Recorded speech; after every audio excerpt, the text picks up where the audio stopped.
how to find awesome niches every single time in 5 simple steps for your blog or website. What's up everyone, this is Greg Kononenko, the Caffeinated blogger, and today we're going to be talking about how you can quickly and easily find some amazing niches.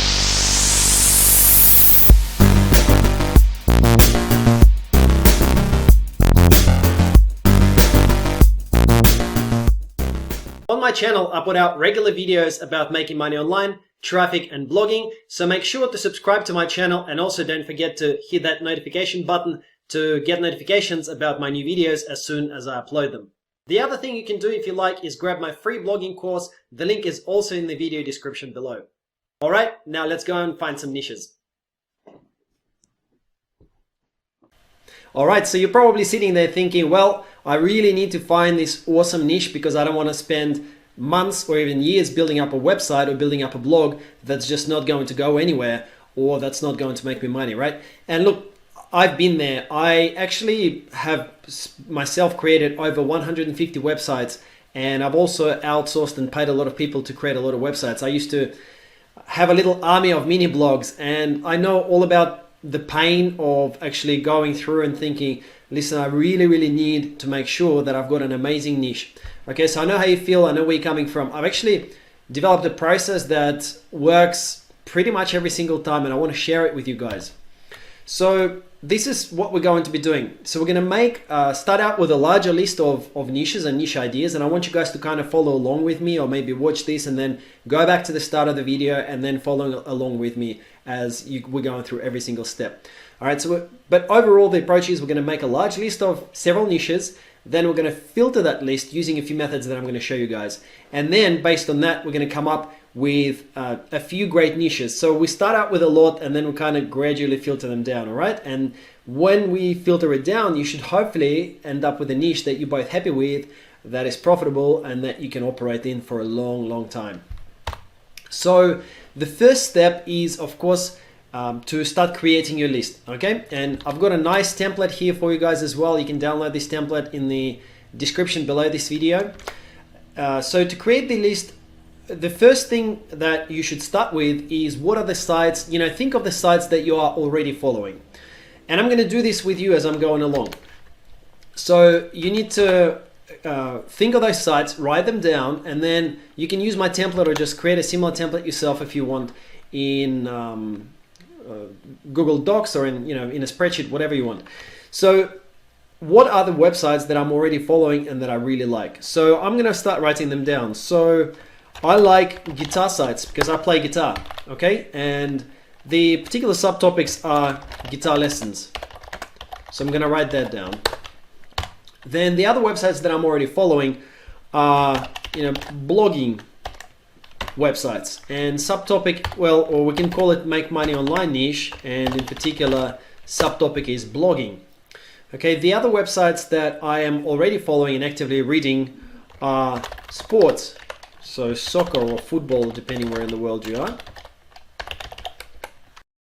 Alright, so let's go ahead and put in a few more. So the other things I'm interested in are news, so in particular the subtopic is Australian current events. Also children, so raising a child or raising a daughter. I've got a daughter, she's almost 6. So these could be some of the other things that I could potentially start a blog about. So this gives you a pretty good list. You get the idea, just write down everything that you're possibly interested in. Perhaps you're interested in gardening, perhaps you're interested in fishing. Just write them down and try to outline any subtopics. If there's more than one, so for example, in a guitar, under guitar lessons, there could also be something like guitar reviews, so reviews of different guitars. Under MMO, there could also be, for example, traffic or WordPress. Okay, so just write them all down, break them down by subtopics, try to create a nice list. So let's continue. So what you would do then is adding some additional proven niches. So what I'm talking about is there are 3 niches, you may have heard of them, they're sort of the 3 golden niches that are already proven to be successful. It's health/exercise, relationships, including dating, and money and finance.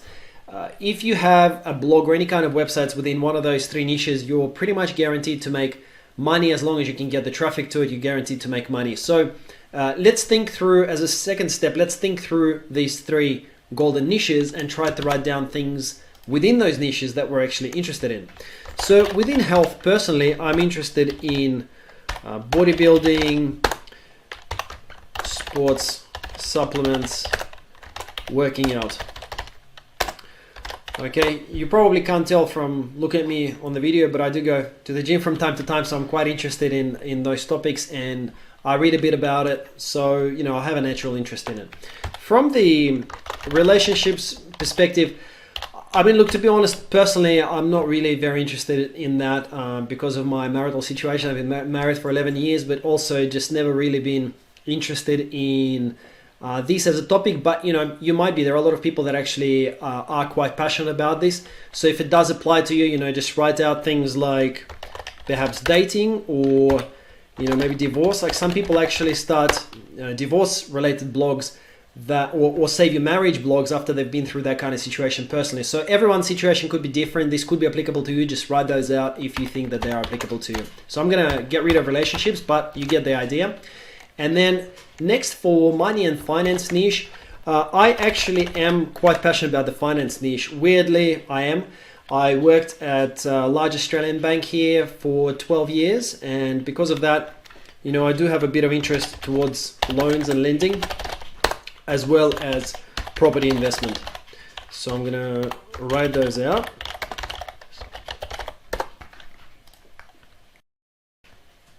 So the next thing that we'll want to do is we'll want to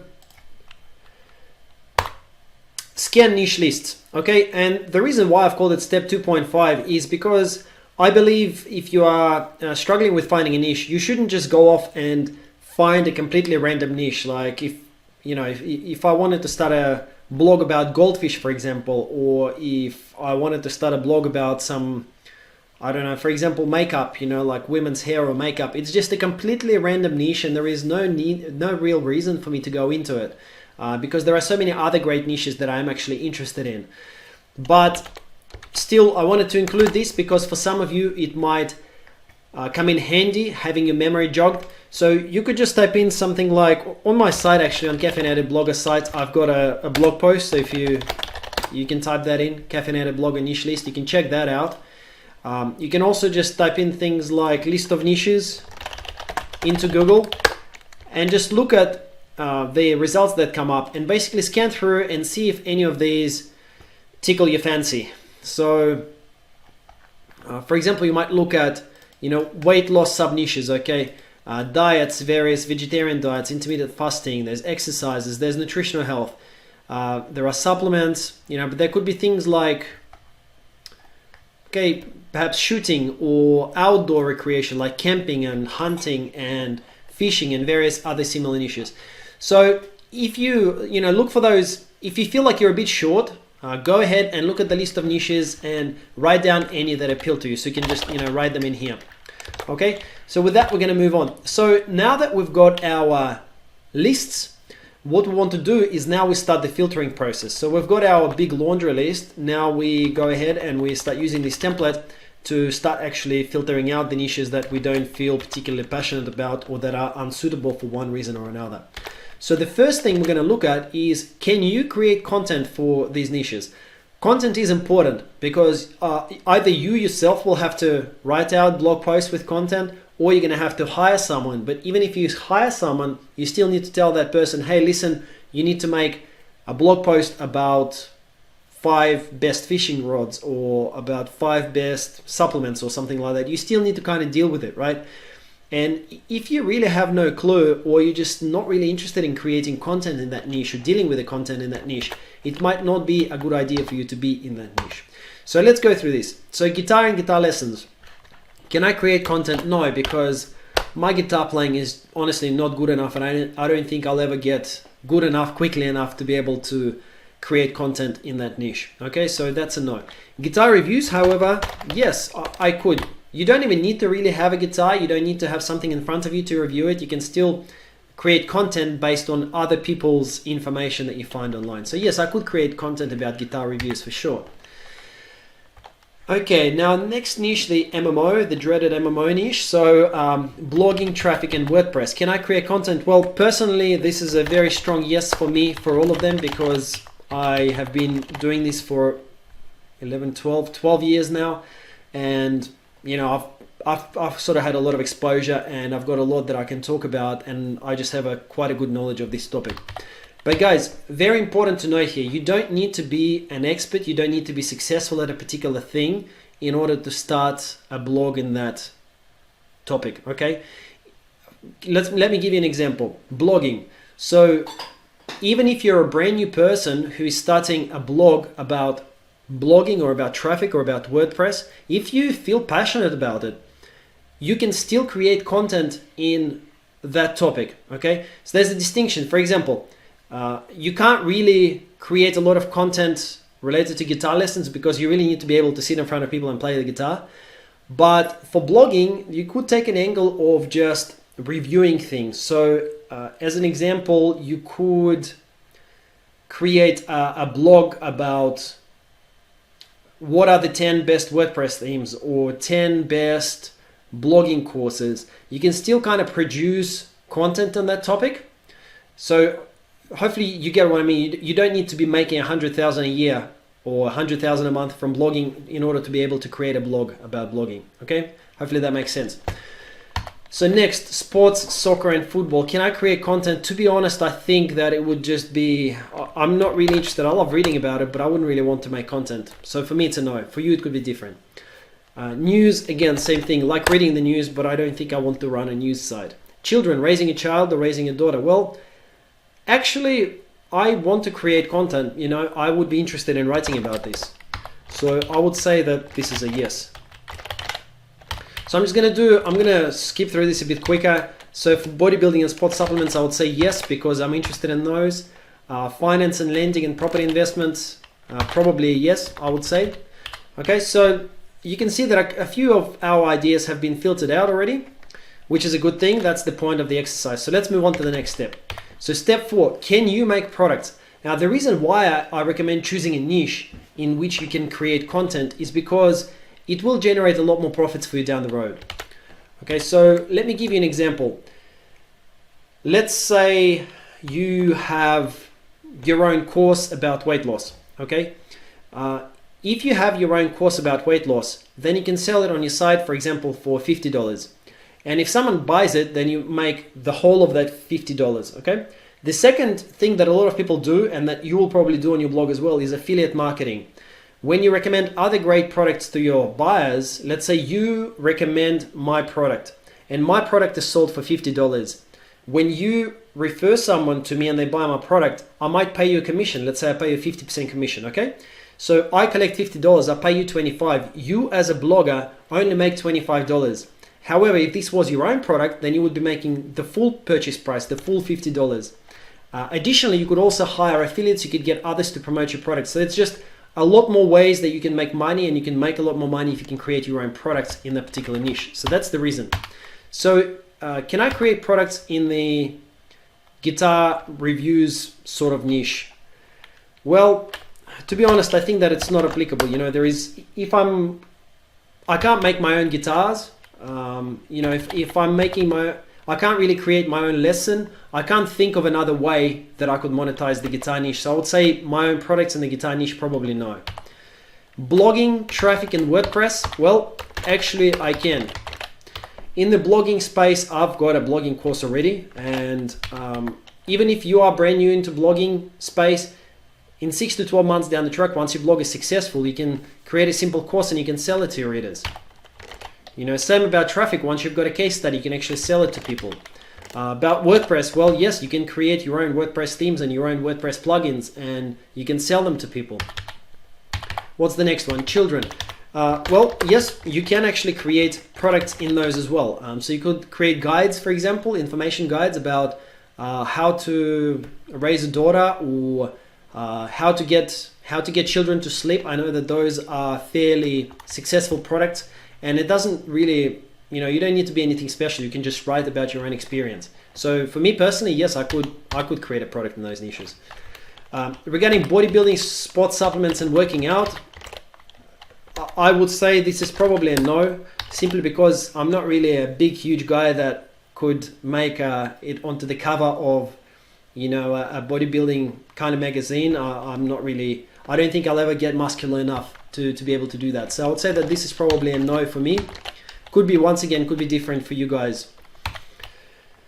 And finance, loans and lending, and property investment. Well, I would say that not really, simply because I'm not going to sell my own loans. I'm not going to, go into property investment or sell my own courses in property investment. So for me, this is probably a no. Okay. So I hope that this makes sense. Just go through whatever niches you've recorded and try to find out whether you're able to make your own products in those niches or not. The next thing is you would go through and you would research other successful sites. Okay, are there other successful sites doing this? How are they actually monetizing? And you would mark it down for each of the niches.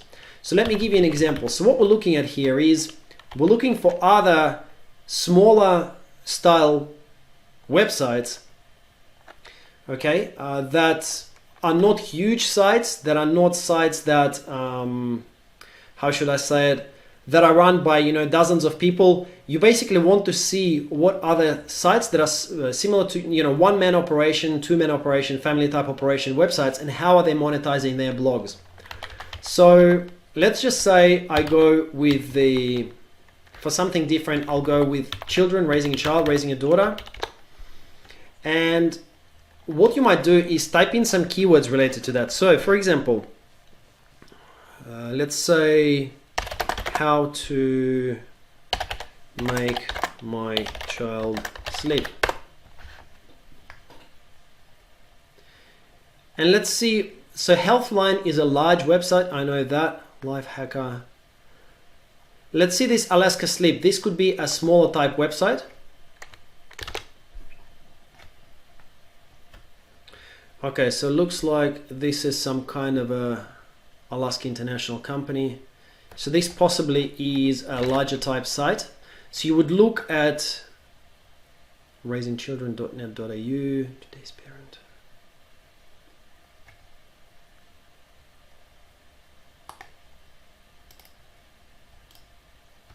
So you want a blog that looks like, it's a blog that possibly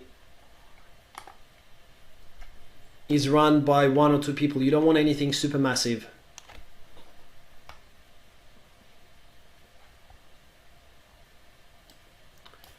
Okay. So this is good. Okay, so I'm just going to go into this category page and see how they're actually monetizing this. So they've got all the different posts. So you need to do a little bit of investigation here. So let's see how they monetize this. So you can see they've got an ad at the top. Okay, so what I would do is just take this and record it in here. And I would say AdSense. Okay, and then let's see what else we can find out how they're doing this. So there's an AdSense ad on the right here as well. Are they selling anything on their site? Let's see. Let's see here. Okay, it doesn't look like they sell anything direct. It's basically just monetized via AdSense. Okay, so what you could do is just click around and have a look what you can find. So one other thing that I can find here, so on their blog posts in general, I don't see them promoting a lot of other products. It's mainly, by the looks of it, it's just monetized via AdSense ads. And you can tell that it's AdSense. If you mouse over it in the bottom left, it says Google Ad Services. But what I found here is product reviews. So let's see how they do product reviews, because that could be another thing that you could do. Okay, so for example, they're doing a car seat review. Okay, that's interesting. So you could do something like that as well. You could post reviews for a car seat. And then as you can see, they've got some links. So possibly they are affiliate links. So you would sort of just try to suss out, what are they doing? Is this an affiliate link or not? Where does this get redirected to? nuna.eu/CAEN. Let's see where this goes.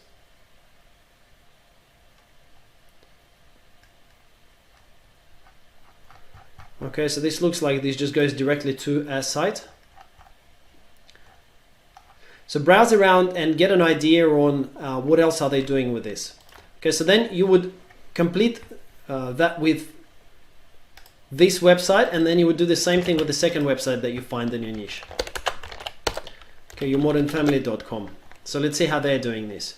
What are they doing? Again, this looks like this is a smaller site because it just says contact Becky. So it's run by one person. This could be something that, you know, this could well be you. So again, they're doing ads. So I can see ads here. If I mouse over, I can see the ad here at the bottom. Okay. There was a bit of a crash in my browser for some reason. What else is she doing? Is she building a list? Is she selling anything or not? So we just need to look around and, you know, have a look at these different things. So affiliates, what is this affiliate? So maybe she's got a course which she sells through the affiliate. So let's check that out too. Okay, my books and courses. So she's actually got books and courses. Well, this is interesting, right? So if you go store, okay, there you go. So she's got a store and she's selling these things by the looks of it. So I can see here different links. Potty train a toddler. Well, that's very interesting. So basically this lady is a blogger, and you know, a lot of you like me are parents. So you could have a blog like this. This is run by one person. It's got the personal branding, Becky, and there are courses that Becky sells. So arguably what you could do is create a similar style website, and then you could buy Becky's courses and buy a few other people's courses that are in the same niche, and then create your own course and make it for sale. So that's a good thing, okay? I'm hoping that you're following. I'm actually kind of digging here in real time to see how are these people monetizing their blogs, and I'm recording this. So for Becky, what I'm gonna write down is that yes, there is AdSense and own courses, books. So this is what you would need to do with each of these niches. So go ahead and do a little bit of research on each of the niches so that you can get a really good idea as to how these people are monetizing their blogs. And once again, very important, don't go for huge websites. Try to find those blogs that are run by just one or two people that are smaller style blogs, because this is essentially what you're going to be doing. You will never probably, you know, get to a stage where you've got 10,000 pages, 10,000 articles on your blog unless you've got a huge team of people. So don't compete with those huge corporate style blogs. Try to find blogs that are, you can tell that it's a smaller style blog, and find out exactly how they're building their sites. Now, the interesting thing as you're going through these, you will actually find out that, for example, in the, you know, some of the other things in the children niche would be selling own products, own physical products, for example, coloring books. Okay. Some others would be selling Amazon products as affiliate. So you will see listings with links to Amazon, and whenever someone buys, they would make a percentage of that purchase price whenever someone buys a children-related product on Amazon. So you'll start getting a really good picture. I already know from experience that within the blogging or WordPress space, for example, there are affiliate programs for themes and plugins. You know, there could also be some courses as well, affiliate marketing and courses that are our own. So your job at this stage is to go through and do that little bit of research on the niches that made it through the initial first few filters. And what you're going to be left with at the end of this exercise is a really good idea as to how are the other sites monetizing this niche. Now, the other component of step 5 is, are there other successful sites? So what you need to pay attention to is those sites that you've researched. Have they been running for at least 1 or 2 years? And are those sites, do they appear like they're making money? So if there is regular content that's been published for the last 2 or 3 years, the sites are not neglected. There is still fresh content, and you can see some clear way of monetization, then it means that this site most likely is a successful site. Okay. Now, the next step, if we can call it a step, is just for you to remember that, look, there is no perfect niche. There are drawbacks in every niche. So if you feel a little bit torn about a particular niche, that's completely normal. You know, I felt very torn about pretty much every niche blog that I've started. When I went with my travel site, I was a little bit torn. When I went with the blog about blogging, you know, I was also a little bit torn. So it's completely normal for you to feel torn. What the aim of this exercise that we've just been through is to minimize your risk of failure, or make it very, very close to zero, as close to zero as possible. Because if you think about it, sometimes people just think, oh, I want to start a blog about goldfish, okay? And then they find out that for goldfish, no one buys courses about goldfish. There are no affiliate programs about goldfish, and the goldfish niche itself is reasonably small. Maybe, yes, there is a way to monetize with, you know, recommending some aquarium products or something like that. And maybe goldfish are a good niche. You know, I shouldn't pick on them. This is just my example. If you pick a niche and you just go into it without doing any research, then your chances of failure or not being able to monetize are actually really, really large. But if you go through this exercise that we've just been through, and you've got several ways of monetization, so you can create content, you can create your own products, and you can clearly see that there are affiliate programs, that there are own courses that you can sell, and that there are other successful sites doing it, you're basically minimizing your chance of failure within that particular niche. Hopefully that makes sense. Next step, last step, is just do it. Once you've gone through this exercise and once you feel pretty good about a particular niche, then stop procrastinating, just get that blog going, because, you know, ultimately, as much as you can, you know, I've been in a situation where I was thinking about a niche for a month or for 2 months. Should I or should I not start a niche, a blog in that particular niche? Ultimately, you won't know for sure until you actually try this, and that's the only way that you can find out whether it's going to be successful or not. If you've been through every single step that we've just been through, you really should minimize your chances of failure. So that's pretty much it, guys. Thank you so much for watching. If you like this video and you want to get notified about my future videos, then please make sure that you click here the subscribe button, and also click the little notification bell icon to make sure that you get notifications about my future videos as soon as I upload them. Thank you so much for watching. It's Greg Kononenko, the Caffeinated blogger. I'll talk to you guys later.